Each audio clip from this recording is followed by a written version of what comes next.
Zach, you haven't given me a script. So, kind of coming live from Fab Radio International, Mark Adams and Zachary Whitaker. This is Pull or Pass. You just did that on the fly, didn't you? You did no prep. Zero prep, which sounded really Actually sounded alright. Quite nice.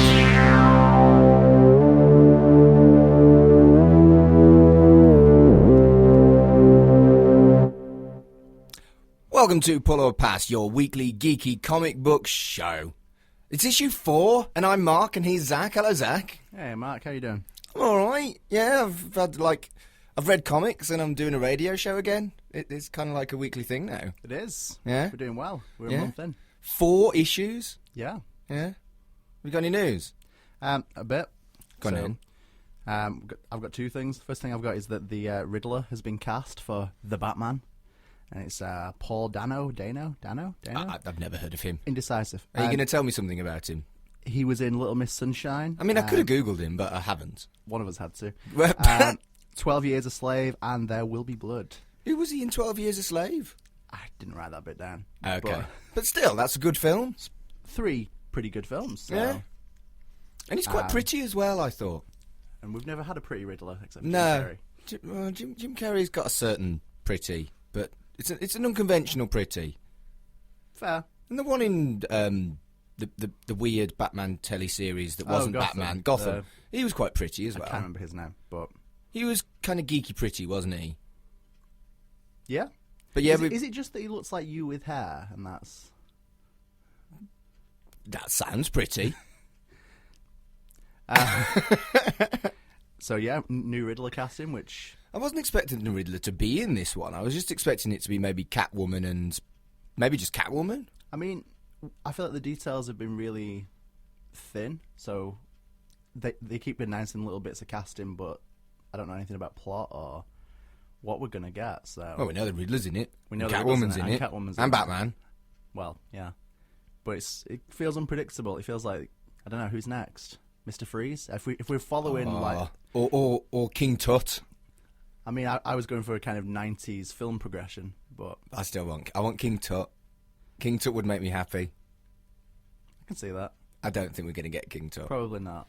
Have you got any more news? Only other thing I've got is there's a Bloodshot trailer. That was on my notes as well. I really like it.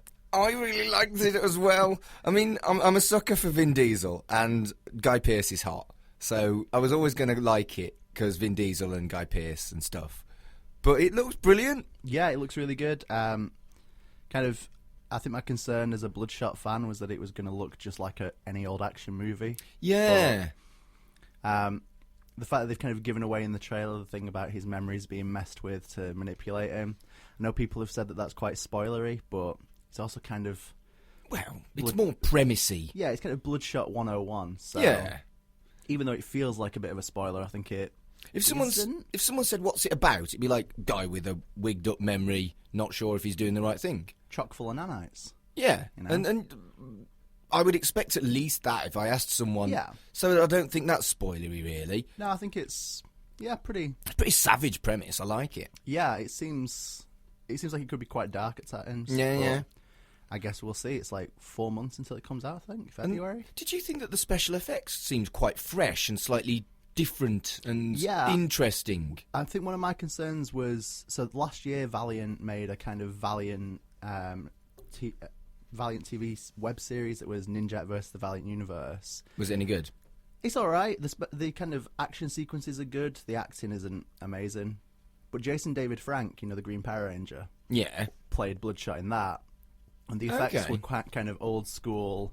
So, he gets shot and the bullet wound closes itself up, much like X-Men level. Yeah. With this, they show kind of his hand getting cut and like the nanites knitting him back together. Yeah, I really liked that. That looks good.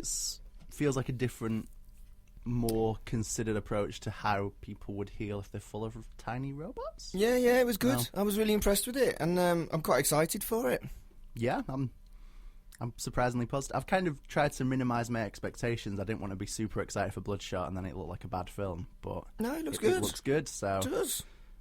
I mean, two trailers dropped this week. The other one was Star Wars. Yes. And yes, I'm more excited for Bloodshot because I didn't feel like the Star Wars one added anything to the previous trailer. I liked the trailer. I did like the trailer, but like I say, there was in the last trailer there was like, oh my goodness, it's Lando and lots of cool stuff, and they didn't Lando add in this. There was Lando in this, but I didn't really. There was nothing new that this trailer added other than, yay. So I'm on the same level of excite for Star Wars, which is still pretty high. But this is completely fresh. This is fresh. Excitement. This is fresh excitement. But both films look great. Oh yeah. And can't wait for both. Both have comics. They do. Like it's like we know what we're doing. At least this week. I've got more news. I was on the BBC website, and it's only a little bit of interesting news. Like, there's a knife crime comic book. Oh yeah, we talked about this briefly. Yeah, it's a really nice idea. It's called Knife Boy, and these people tour Britain and do like a workshop with people that could potentially end up with knives and stuff, like young people. And it's what a nice idea. Yeah, that sounds, like a nice. Hooray for comic books! Self-aware. Hooray for comic books fighting the good fight and all that. Yeah, sounds cool. Nothing else. Just thought it was worth mentioning because Yeah, British comic book thing with positive themes. We don't do enough British stuff on this show, and I am conscious of it. We talked about 2000 AD that one time. That was like a month ago. Oh, maybe. We should do more British comics. Anyway, the last bit of news I've got is that I watched the first episode of Watchmen, and everyone in the world seems to think it's wonderful, and everybody loved it. The Guardian raved about it. I thought it was terrible. I just sat there and I was like, I want to enjoy this. I went in really wanting to enjoy it, and at the end of the episode I was like, I'm not going to watch any more of that. It's weird. You are the only person I know that didn't like it. I know. I've not watched it yet. I'm just far too busy. But I don't know what I wanted from a Watchmen TV show, but it wasn't that. It's kind of not the traditional Watchmen story, though, from what the trailers No, suggest. it's not. It's set after the events of the comic book, not the film. I mean, I do love the film. Yeah, A lot like of the people film. don't, but... And a lot of places have been comparing it to Joker, saying it was more sophisticated. I just don't agree with that. And I was just disappointed. Can't really quite put my finger on it. I think maybe oversimplifying Rorschach and then making a cult around. I don't know. I just no. One of the things that... It was good quality, It was an HBO, the special effects, the acting, everything was great. But it just didn't sit well with me. I didn't get on with Stranger Things, and everyone in the world loves Stranger Things. I know you do. Nobody else dislikes Stranger Things. My thing that I'm curious about with the Watchmen show is, so we've had Doomsday Clock from DC, which is a kind of follow-up on Watchmen and knitting the characters together with the main universe. Yes. And I'm kind of curious if the kind of follow-up on Watchmen stuff is similar to the follow-up on Watchmen stuff we're getting in the Watchmen TV show, or if they're kind of completely different things. I think it's completely different things. Well, fair enough. But it's... Because in Doomsday Clock we kind of have the second Rorschach, whereas this is more...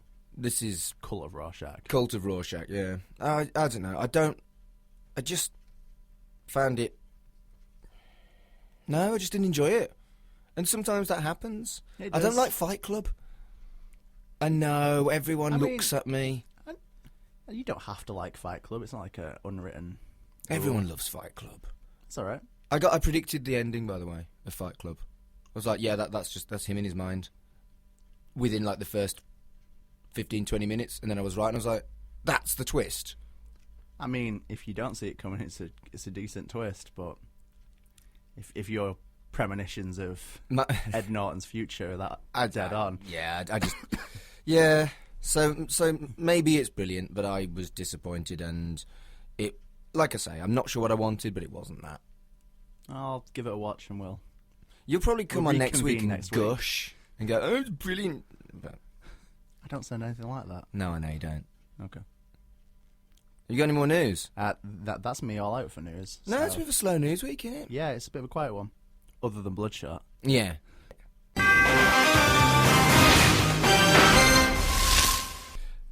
Before we go into the main meat, the pulling and the passing, just a quick reminder about our competition.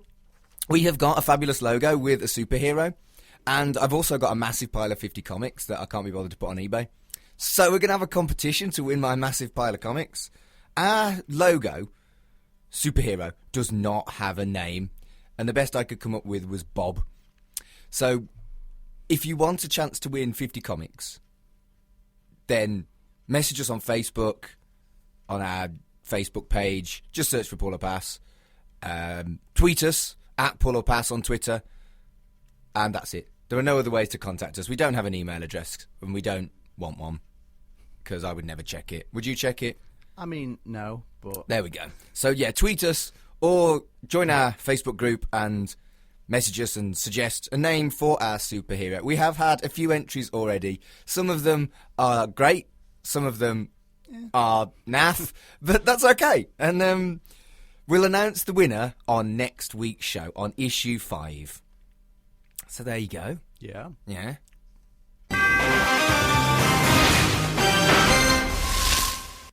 Should we talk about comics? Yeah, let's do that. Before we do, though, why don't you explain the concept of Pull or Pass, Zach? Because I did it last week. That's your job. Well, I didn't do it last week. I forgot. So maybe if you did it, we'd remember. It's a lot of pressure. You're the guy who does it. Go on then. So, a pull is kind of a loose subscription service that you have at a comic book shop. So you go in and buy a single issue. They'll turn to you and go, "Hey, do you want to add this to your pull?" And you'll go, "I don't know, maybe." that does sound like you. Yeah, it does. So kind of a loose subscription service of meaning you don't have to go in every single week to collect comics and hope you can get one. They kind of save everything for you. No direct debit required either. This is true. Nobody likes direct debits. Nobody does. So yeah, kind of a loose subscription service, and that's what we do. We decide if pull or pass. Yeah. And Mark, where's your pull? My pull. You are linktastic today, Zach. My goodness. My pull is at Travelling Man. Travelling Man happened to sponsor this show. Oh, that was smooth. Oh, smooth as silk. They are your local comic book shop here in Manchester, but also in York, Newcastle and Leeds. They are lovely people who will look after your pull for you, but they also sell other cool things like role-playing resources and manga and board games and cuddly Pokemon and other wonderful things. They've also got a deal on this month. Well, for the rest of October on 3 for 2 for Boom Comics graphic novels. So if you like Boom Comics, get to Travelling Man before the end of the month and get a bargain. Also to throw in, which I completely forgot about, so Hamish Steele, who wrote Pantheon, which I like. I like Pantheon as well. We'll be signing at Travelling Man on the 2nd of November, I believe. Which Travelling Man, Zach? Manchester. Manchester. The best Travelling Man. The best one, in the best city in Britain. There is also a kind of Thought Bubble tie-in tour, which is on the 7th and 8th of November for James D'Amato, who's kind of pretty big in the RPG I've heard world. of him. Yeah. So he's doing a signing tour to kind of warm up Thought Bubble. Splendid. So yeah, that's all my promotion out of the way. Yeah, go to Travelling Man. They're dead nice to us. We've got 3 comic books. Well, we've kind of got 4 comic books. We were going to do Swamp Thing, but we couldn't get hold of that. So we're going to do Money Shot by Vault Comics instead. We're going to do Amazing Mary Jane by Marvel. And we're going to do Count Crowley, Reluctant Midnight Monster Hunter by Dark Horse. Hands down, I think that's my favourite title of the year. Yeah, that's essentially, we put it on the list because of the title. I had no idea what it was. Well, I kind of guessed. Halloween. Yeah, also it's a spooky month. It is. However, Zach, what happened when you went to Travelling Man? When I went to Travelling Man, there were no copies of Swamp Thing Giant #1. So we got the alternate of Money Shot. We also got recommended that Marauders is great. So we've also got Marauders to kind of they throw were like, in if we can. Talk about this on your show. I'm like, Okay, we can do. So- So we're going to do the three main ones, then we're going to look at the time and see if we can talk about Marauders. If we can't talk about Marauders, we might do like a little kind of like... We'll do a Facebook Live video. something like that. Right, do you want to talk about... What do you want to talk about first? I kind of... Maybe Count Crowley. Maybe we're going Go on then. hot with... So, Count Crowley... I can't even say it. Count Crowley, Reluctant Midnight Monster Hunter. What's difficult about that? I mean, I think we all know. So it kind of catches up with Jerry Butler, a TV reporter who hates a job, but manages to get herself a job she hates even more. Sounds like life. Doesn't it just? So she kind of goes from reporter to horror host and kind of like an... It's a bit Elvira, isn't it? That was my exact reference, damn. Yeah. So yeah, I got a very Elvira kind of introducing horror films at night. She's less buxom than Elvira. I mean, that's not saying much, is it? To be fair, there are a few people who are more buxom than Elvira. And I just wanted to say the word buxom. you don't get to say it enough. No. And for comic books, the women tend to be Yeah. quite buxom. That's 3 buxoms in I know. 30 seconds. Buxom. So yeah, she kind of becomes a horror host and realizes there's more to being a horror host than hosting horror. Wow. Yeah. So it's a bit of a weird one. It's set in the 80s. I think we're in 1982, 1983. It's written by David Desmalchian. That is a good name. I hope it's correctly pronounced. Who is an actor. He's in Ant-Man. He's one of the friends of Scott. He was Abracadabra in the Flash TV show. Good. He's in Blade Runner 2049. Which I've not watched yet, but I must. And he is also in Dark Knight, Oh. the main one, not Rises, the one before that. Okay. He's, Like bit part I think or... he's an Arkham escapee. Oh, okay, cool. So he kind of, quite small parts, but he's been in quite a lot of kind of comic booky sci-fi Yeah. stuff. So he's clearly got an interest in it. And I think this is the first comic he's ever written, which as a kind of first effort, I think it's pretty good. I don't know what I was expecting from this comic. No, nor do I really. I expected, like, campy, and I think I got that. I think one of the things. So before I agreed to put this on the list, I found the trailer which I sent you, Which was wonderful. which is kind of and bonkers. him playing a horror host, and he goes to introduce the film, but there's no film; it's just a comic book, and he's talking about Count Crowley in advance, which is quite campy and Yeah. old school horror host stuff, which And daft. nice, and yeah. it's obviously him being an actor is a benefit of being able to do things like that, but it felt like he's enthusiastic about this, Yeah. which was nice. And it was liked something that. different to promote his Yeah. comic, which is cool. Which was cool, and I think it kind of set up for it's probably going to be quite a ludicrous 80s horror Yeah. And thing. what I did like was kind of like you get these telly shows that are kind of, they start with a brief scene about something terrible happens, and then they do how we got there. Yeah, And it was structured like that, which I liked, and I thought that was very clever. That did make me smile. I was like, oh, that's clever, that. So yeah, it's a beautifully peculiar comic book. it is. I think with it being October and getting close to Halloween, it is kind of exactly the kind of comic I wanted right now. Yeah, And it looks nice. I think the art's good. It's Lucas Kettner. yeah, the art was good. And Which the Definitely suited this. I think so too. And like I say, I didn't know what I was expecting, but I really quite enjoyed it. I wouldn't go as far as saying I loved it, No, but I really but- quite enjoyed it. I liked the character design. I thought you kind of get all the stereotypical kind of 80s appearances at the news station. Yeah. And, I thought the actual Count Crowley look for Jerry Butler was good with the white streak and the face paint. I just quite like horror hosts. I think but yeah, I think it was a pretty solid first issue. Kind of not mind-blowing, but It's a limited series of Intriguing. 4 as well, so it's Yeah. not a big one. it's not a huge investment. So Zach, Count Crowley, Reluctant Midnight Monster Hunter, pull or pass? I think this might be a pull for me. I think with it being a short run and it being the right time of year for it, I'm quite into this. I'm enthusiastic. For me, it's definitely really enjoyed it, but I'll leave it till the trade. Yeah, I mean, I can see that. I think if you wait for the trade, it's not going to be any great loss. Or read yours. There's that as well. I did really like it, but it wasn't quite enough for a pull. I think I expected it to be a pull, just because the name was so peculiar. But some things you just see the name and you go, wow. I'm going to try this. I mean, last week I was talking about Nymphoid Barbarian in Dinosaur Hell. Of course I bought that on VHS when I saw that name, because I had to. And it was terrible. Whereas I bought this and I really quite enjoyed it. So that's fair. You do need something to be more than just a ridiculous name.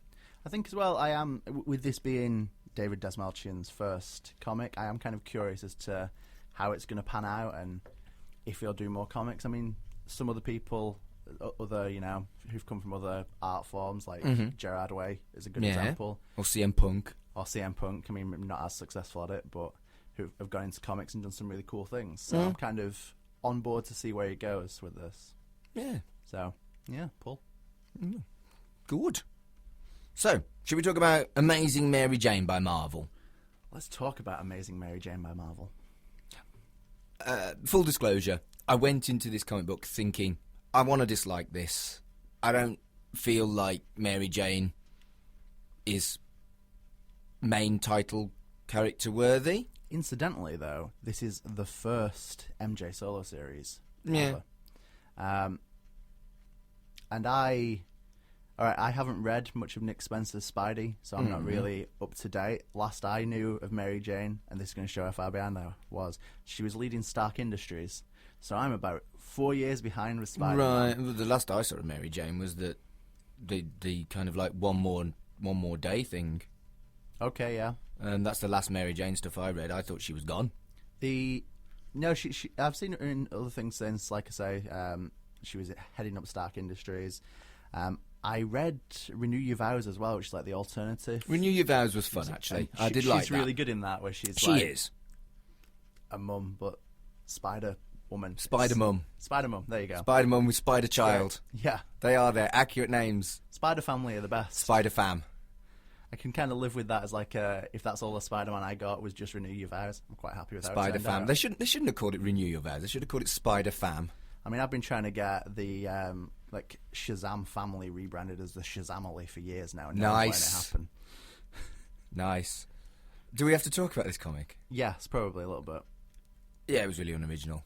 The start was really contrived. I immediately predicted Mysterio, and I was right.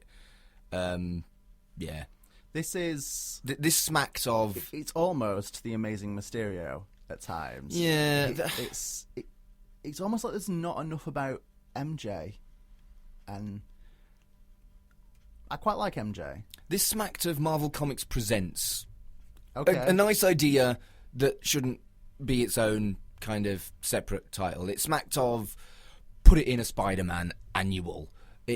It wasn't it quite feels like good it could enough. be a really good one-shot about Mysterio's tragic past. Yeah. I feel like that's not necessarily what the Mary Jane book needed to be. No. As a story idea, it's nice. It's already too long for me. And we're only one issue in. It should have been a short story somewhere. On a positive, Carlos Gomez, who did the art, I thought it was really nice art. Oh, the art's very fabulous. I mean, it would suit basically any Spider-Man book. Yes. And that's kind of what this is. I thought it was nice at times. The bit at the end with MJ making Pete dance. Yeah. I thought it was cute. That was cute. That. Again, but that's an annual kind of story, isn't it? It's kind of... There's a lot of aspects I like, and it's like, I would like more of this, but...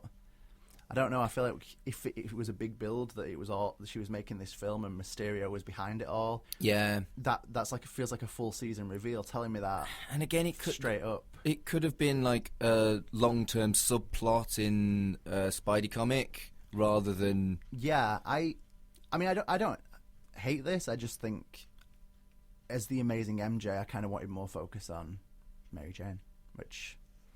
Kind of makes sense. Like I say, I've got nothing against it. It's just not what I was. Well, I wasn't ever going to like it, I don't think. I went into it expecting to dislike it. We literally picked it because we didn't want to do. We didn't want to do Marauders because we were doing too much X-Men this month. And here we are. And then Travelling Man was like, do Marauders. So I predicted that I wouldn't like it, and I didn't like it. I think that's fair. I didn't hate it, but I didn't like it. This is a pass for me. Spoiler. But funnily enough, it's a pass for me too. But it's kind of I am intrigued if it will be better when it's more of a focus on Mary Jane. It's a trade that I would pick up from a library and read, but wouldn't pay for. That's quite insulting. I mean, isn't it? I've got Marvel Unlimited, so I can essentially do that. Oh, there you go. There you go. In 6 months. Yeah, maybe a year. We'll see. So that's a brief review of Amazing MJ. Yeah, so, we didn't give it much love, did we? Like I said, Carlos Gomez, really nice art. Should we talk about Money Shot? Let's talk about Money Shot. Considering I was expecting Swamp Thing, this was a little bit of a change of taste. Would you like to explain the premise of Money Shot, Mark? We are a family-friendly show, and this is going to be hard. Oh dear, what did I say? I have tried to kind of write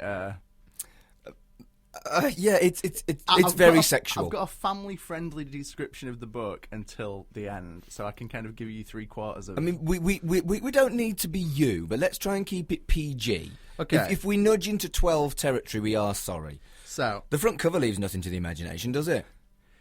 Are we talking about the cover we got? Yeah, the cover we got was. Yeah, we got the X-rated. Yeah. Variant cover by, I can't remember her name, the artist from Unnatural, and it was definitely there. So, premise. When there's no government funding available to make contact with aliens who think we're idiots, I've lost where I'm up to. An entrepreneurial group of scientists, hatch a scheme to crowdfund interplanetary travel and research in exchange for content for the backers. The content just happens to be porn. Alien porn. Alien porn, specifically. Alien porn. Yeah. I think that was the most PG way to... Yeah, I liked when the comic book started with a clear sideswipe at all sci-fi, which I really liked. The first line is amazing, but I can't repeat it because it's got a very rude word in it. It was definitely this is sci-fi porn. Look at our comic about sci-fi porn. This is written by Tim Seeley and Sarah Beatty. Tim Seeley, I've read a lot of his indie books. I've read Revival and a little bit of Hack Slash and things like that. He's not afraid of going in quite odd directions at times, I think. And I think this is one of the more kind of out there comics I've read. It's definitely out there. It kind of feels like Sex Criminals meets Letter 44. So you've got space travel, but you've also got sex. I loved Sex Criminals. I absolutely loved Sex Criminals. But that's one I've also discussed on a radio show before and struggled to keep it PG. It's a challenge. It's a good first issue. There's one thing I particularly like is that it's sci-fi, therefore they can predict the technology of the future, and the technology of the future is a cat's headset, which means the cat can talk to its owner. Which was brilliant. To be fair, that might be my favourite thing in it. The cat. You mean that the bit that's not pornographic? Although it's in a pornographic bit, but it's a cat talking. It's just porn. Talking cat was a really well placed joke. I did like Talking Cat, and I think Talking Cat was definitely my favourite part of the comic book, which says a lot about my thoughts on pornographic sci-fi, I suppose. So what I've kind of thought is, Rebecca Isaac is the artist here, and I think the art is really well done. I think it does really suit this kind of sci-fi book. It does feel like premise-wise, although the premise is quite, lunacy. Yes. I feel like it could be a vehicle for doing some quite weird, interesting things with sci-fi that we don't normally get. You mean alien sex? Well, yes, okay. But also... So it's like we see in this, obviously they end up being taken prisoner, kind of, towards the end of the issue. And it's like, the risks... We're still going to have all the classic sci-fi things of the risks of travelling to alien planets with nothing but science. So we're going to have those kind of Star Trek risks. They don't seem to have any weapons with them or anything like that. It's all very hoping for the best. Must not make weapon pun. This is really hard. This is a really awkward again. book to talk about. It is. I'm glad we've done this. Yeah. We should have like an X-rated. We could do that. We could have like an X-rated special sometime. Pull Up Pass After Dark. Yeah. Oh, Pull Up Pass Noir. Let's never do that. I feel like there's not a lot else we can say about Money Shot. I don't know who this book is for. It was pornographic, but quite puerile, and it was filth. It was at times, yes. It was.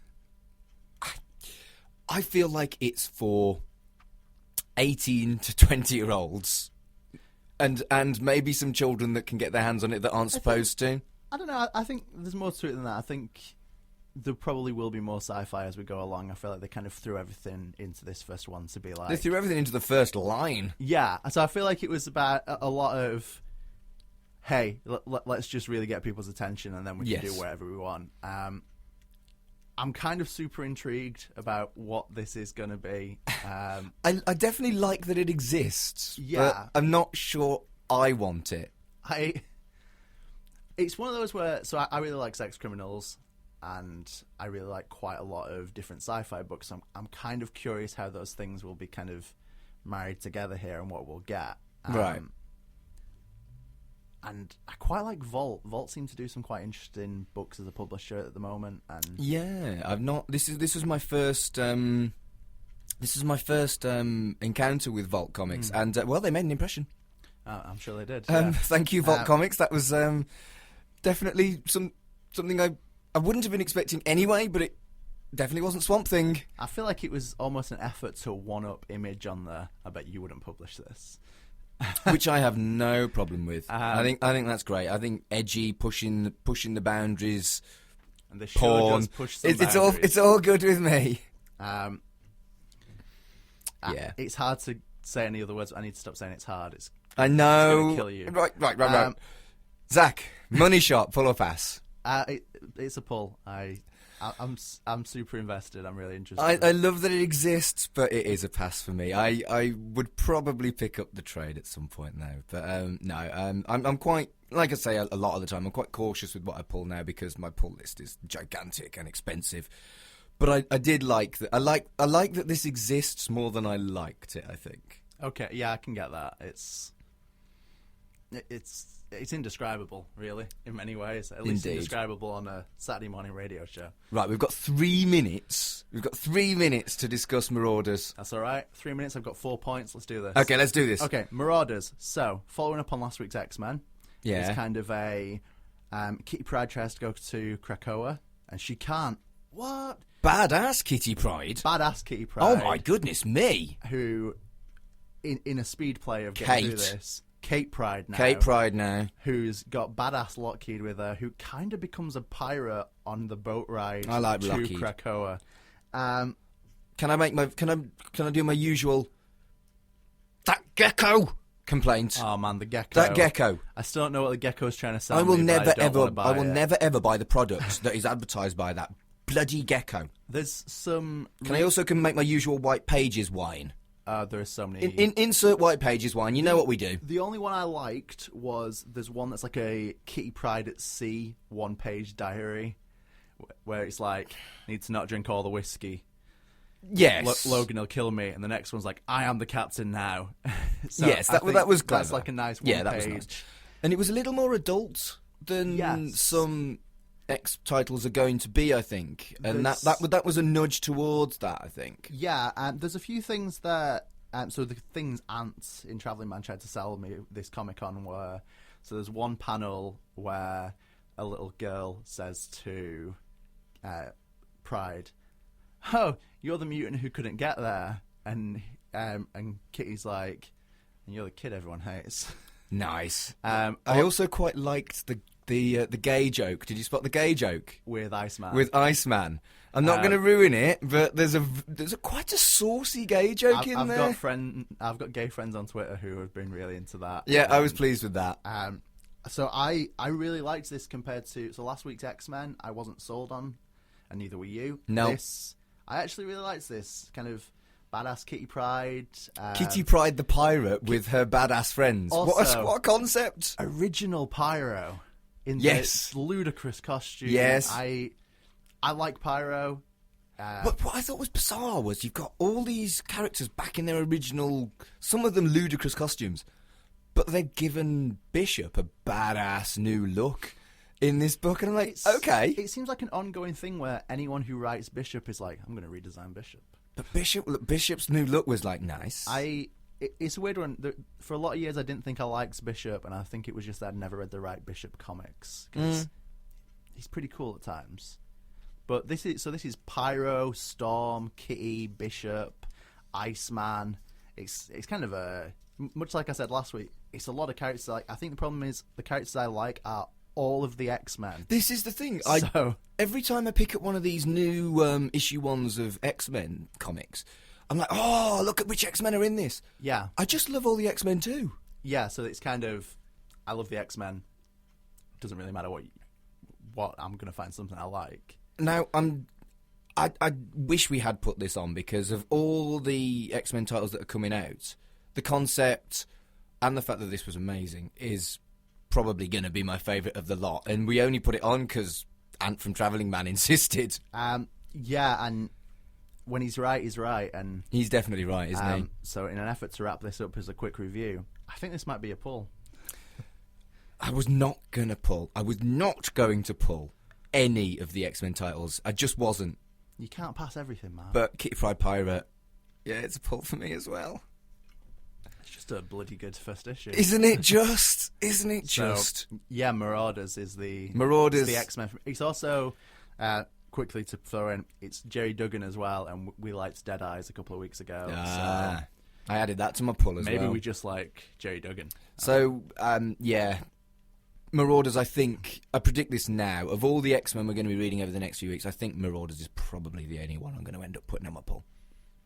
I can totally see that. It's a good issue. But who knows? We'll Who see. knows?